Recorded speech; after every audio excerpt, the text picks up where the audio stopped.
출산율이 이제 떨어지게 되면 아무래도 이제 잠재 성장률이나 노동력이 좀 낮아질 수밖에 없고 활력이 떨어질 수밖에 없잖아요. 이거를 좀 개선하기 위해서 출생 환경을 좀 더 좋게 만들 수 있는 어떤 방법? 이게 무엇이 있을까요? 사실 이제 그게 되게 중요해요. 가장 사실 중요할 거라고 생각합니다. 우리나라에서 가장 단기적으로 해야 되는 게 이제 좀 활력 있는 이제 출산의 환경이 이렇게 돼야 되는데, 출산의 가장 기본 전제가 출산할 사람이 있어야 됩니다. 출산할 사람은 사실 결혼을 해야 됩니다. 그래서 제가 이제 찾아온 통계가 혼인을 그러면 얼마나 많이 하고 있는가에 대한 통계를 이렇게 살펴봤습니다.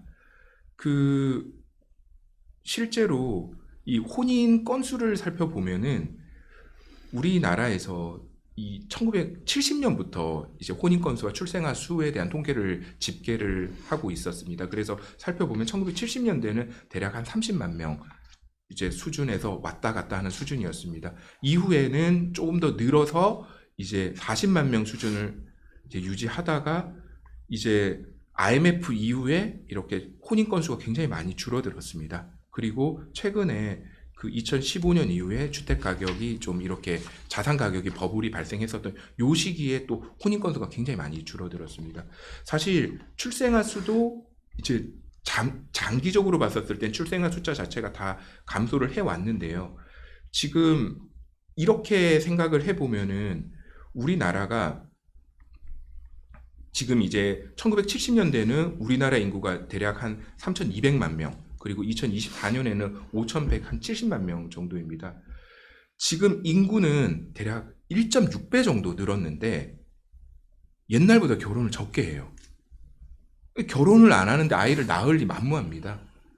그렇기 때문에 지금은 결혼을 이제 과거보다 인구가 많은데 훨씬 더 결혼을 더 많이 할 수 있는 환경인데 결혼을 지금 많이 안 하고 있는 게 굉장히 큰 문제라고 생각을 하고요. 과거에 1970년대 같은 경우에 연간 한 70만 건 정도의 결혼이 있었으면은 이분들이 이제 대략 출생아 수와 혼인 건수를 이렇게 비율을 이제 계산을 해보면은 대략 한 3.4 정도가 나옵니다. 대략 아주 그냥 조악하게 계산했었을 때는 한 3.4명 정도 출산을 한다라고 볼 수 있는데 2022년은 1.3명입니다. 근데 여기에서 주목해야 될 점은 1.3명 정도가 된다는 거는 결혼을 하면은 평균적으로는 한 명은 낳는다라는 얘기거든요. 그러니까 결혼 환경이 되게 중요하다라는 생각이 듭니다. 그래서 지금 이제 전반적으로는 이제 우리가 결혼을 조금 더 할 수 있는 이 분위기 조성이 되게 중요하고요. 그리고 이제 우리가 결혼을 하면 최소한 한 명은 출산을 한다라고 하면은 유자녀 가구에 대해서는 이제 둘째 자녀부터는 좀 현실적인 양육이나 보육이나 교육에 대한 정책적인 지원이 필요한데, 그거 말고 첫째를 위해서는 결혼하고 싶은 사회, 출산을 해도 우리 사회가 안전하고 훌륭한 자녀를 키워낼 수 있을 것 같은 그런 사회가 마련돼야 된다. 지금은 뭐 집값에 아니면 사교육비에 출산하기 싫은 사회인 것 같습니다. 그래서 이 같은 스트레스가 굉장히 많이 해소돼야 된다, 이런 생각이 듭니다. 예, 그러면은 일단 첫 번째 챕터로 이제 우리나라의 저출산 현황에 대해서 좀 짚어봤고요. 두 번째는 집값과 이제 출생률의 관계에 대해서 좀 설명을 하려고 하는데, 그러면 지금 이제 우리나라 저출산 원인이 좀 집값과 연관이 좀 있을 것 같은데 좀 특별한 원인이 있다면 무엇이 있을까요? 네. 일단 앞서서도 설명을 드렸지만은 1990년대 중반까지는 정부가 정책을 주도해서 출산율을 이렇게 떨어뜨리는 것이 핵심적인 원인이었습니다. 그래서 이제 현재 상황을 살펴보면은 저도 제 주변 사람들을 보고 그러면은 또 저보다 더 어린 사람들을 만나서 이야기를 해보면은 아니 애를 굳이 낳아야 되나 뭐 이런 얘기들을 종종 해요. 출산을 안 해도 된다라는 어떤 사회 전반의 문화가 형성이 됐습니다. 사실 저희 부모님 같은 경우도 제가 어릴 때 보면은 저는 형제가 둘이거든요. 근데 이제 둘을 낳아서 이제 본인들이 힘들었다라는 이야기도 하면서 굳이 너는 이제 커서 이제 한 명만 낳아라. 아니면 낳지 마라. 이런 말씀도 종종 하셨어요. 그래서 사실은 이게 전반적으로 우리 사회에 만들어진 문화라고 생각을 합니다. 그래서 이렇게 일종의 탄탄한 문화적인 배경 하에서는 합계 출산율이 뭐 2명, 3명 이렇게 단기적으로 되기는 사실상 좀 어렵다라고 보고 있습니다. 근데 이제 1990년대 이후에는 사회 구조적인 문제가 핵심적인 원인이다라고 생각을 합니다.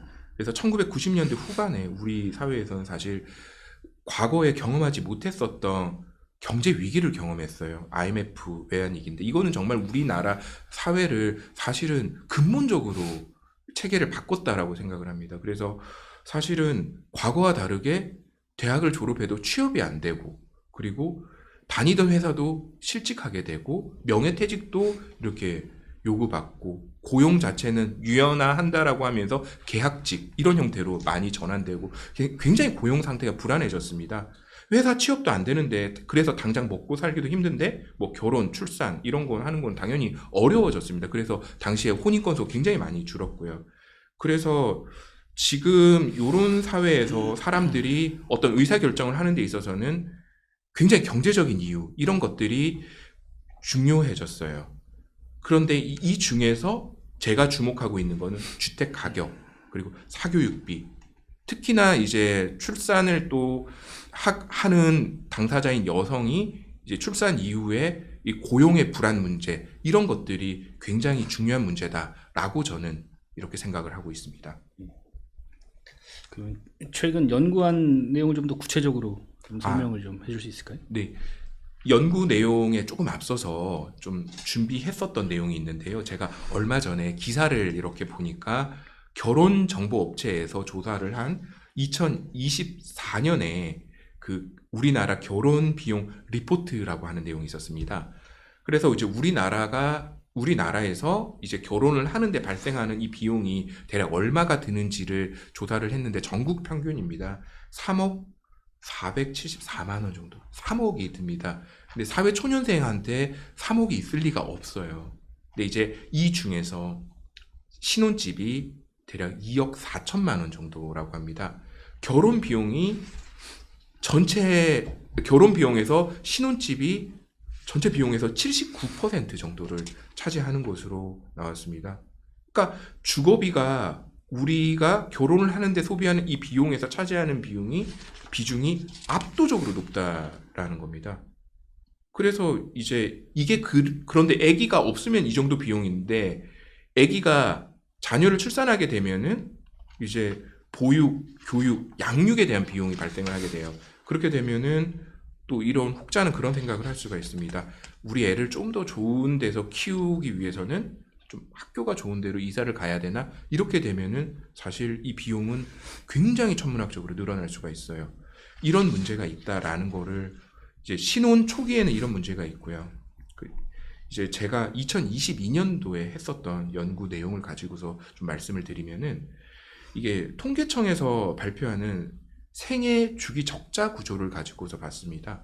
2020년 기준으로는 27세 이전까지 적자예요. 그러니까 태어나서 26세까지는 이제 소득이 있더라도 일단 부모님의 지원을 받아야 되는 이런 구조입니다. 그렇기 때문에 26세까지가 이제 사실상 이제 부모가 자녀를 양육해야 되는 그 전체 기간이다라고 볼 수가 있고요. 그래서 이 생애 주기 적자 구조를 이렇게 살펴보면은 이 연령별로 볼 때는 5세까지는 좀 일정하게 이렇게 유지가 되다가 5세 이후부터 갑자기 많이 이렇게 늘어납니다. 이거는 교육비 부분입니다. 그래서 이 실제로 26세까지 이 자녀를 키우는데 드는 비용을 계산을 해보면은 6억 한 2천만 원 정도였습니다. 2배면 10억이 넘어요. 굉장히 부담스러운 겁니다. 그래서 저는 당연히 주택 부분은 주거비 부분은 굉장히 심각한 저출산의 원인이다라고 생각을 하는데 또한 사교육비 이게 굉장히 중요하다라고 생각을 해서 이제 관련된 연구를 살펴봤는데 잘 없는 겁니다. 그래서 이제 한국보건사회연구원의 나원희 박사님과 함께 한 연구가 2020년 연구가 있는데요.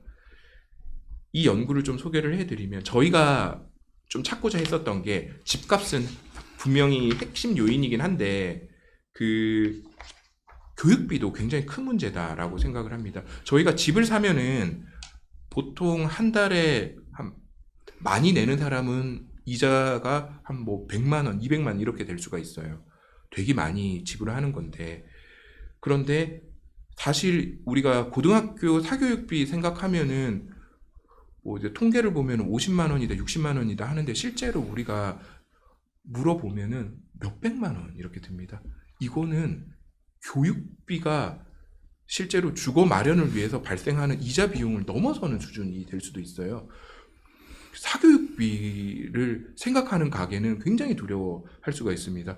내가 쟤를 이렇게 실제로 이렇게 비싼 돈을 많은 돈을 들여서 키워낼 수 있을까? 경쟁력 있는 아이로 키워낼 수 있을까? 이거에 대한 두려움이 되게 컸을 거예요. 근데 여기에 관련된 연구가 지금 충분하지 않았습니다. 그래서 이제 요 연구를 한 거에서는 이제 사교육비도 실제로 출산율에 부정적인 영향을 미치고 그 다음에 주택 가격도 영향을 미친다. 근데 여기서 더 발견한 것 중에 하나가 주택 가격이 올라가면은 사교육비도 올라가고 사교육비가 올라가면 주택 가격도 올라간다라고 하는 요 효과도 발견하게 된 겁니다. 그래서 생각해 보면은 우리가 뭐 가령 대표적으로 서울에서 집값이 비싼 강남 8학군 같은 경우가 학원이 밀집해 있습니다.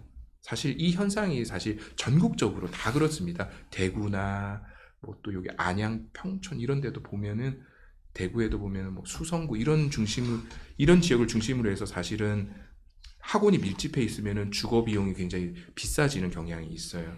그래서 이게 굉장히 이 출산율에는 이제 주거 비용과 사교육 문제가 굉장히 심각할 수 있다라는 부분을 발견하게 됐고요.